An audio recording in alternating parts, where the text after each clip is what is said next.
खतरनाक हो सकता है। और इन नाड़ियों का इम्बैलेंस होना भी खतरनाक हो सकता है। इम्बैलेंस क्या होता है मैं भी बताऊंगा।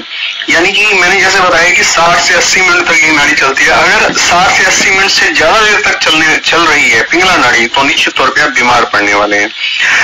और पिंगला नाड़ी ही 60 से 80 मिनट से ज्यादा चल रही है तो आपको बुखार होने के, फीवर होने के, यानी कि गर्मी से पैदा होने वाली बीमारियां किसी भी प्रकार की होने के सबसे ज्यादा चांसेस हैं 100%। अगर आप इसको चेक करते हैं और आपकी नाड़ी जो है 80 मिनट से ज्यादा एक नाड़ी चल रही है पिंगला मान लीजिए, तो आप निश्चित तौर पे बीमार पड़ेंगे ही।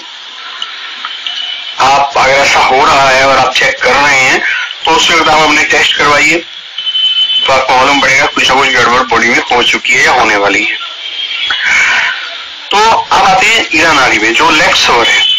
वैसे ही देखना है इसको, वैसे ही जो है कि हमारी जो राइट सवर हो, राइट जो फ्लो है वो रुका हुआ हो या बिल्कुल धीमा हो, कम हो, और लेफ्ट बहुत तेजी से चल रहा हो, तो हम ये मानेंगे कि ईड़ा नाड़ी चल रही है।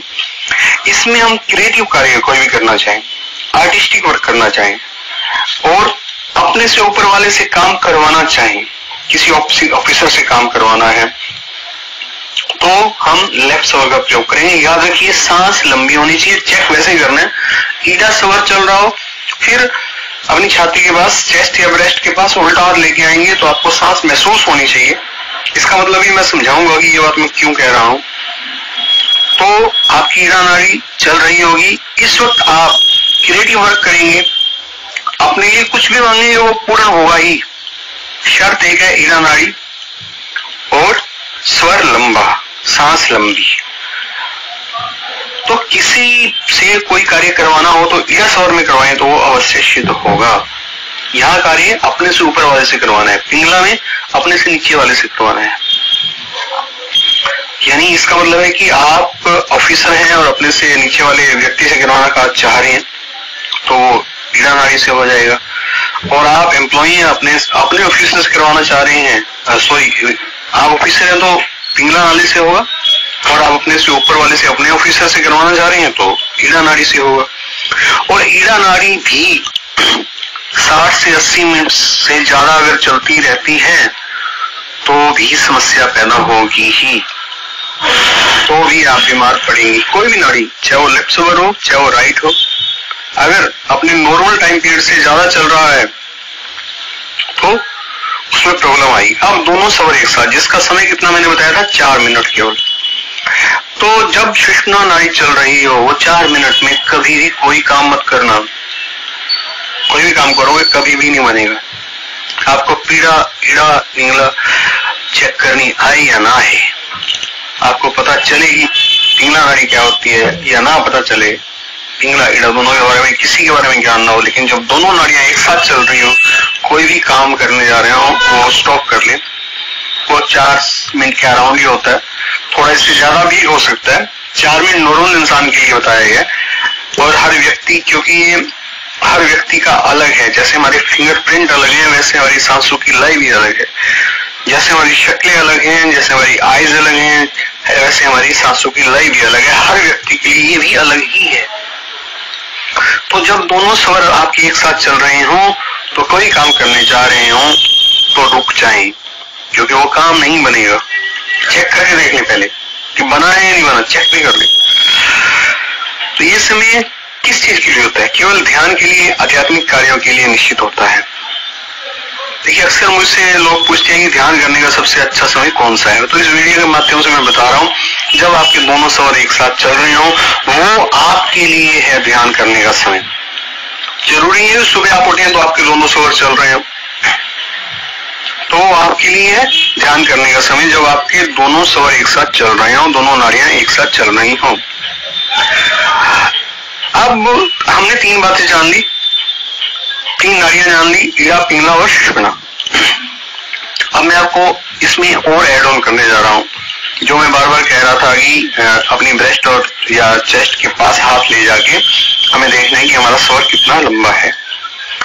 तो आपको ये जान के बड़ा आश्चर्य होगा, हैरानी होगी कि हर समय जो हमारी सांस चल रही है उसमें 5 तत्वों में से किन्हीं 1 या 2 तत्वों का समावेश प्रवेश होता है।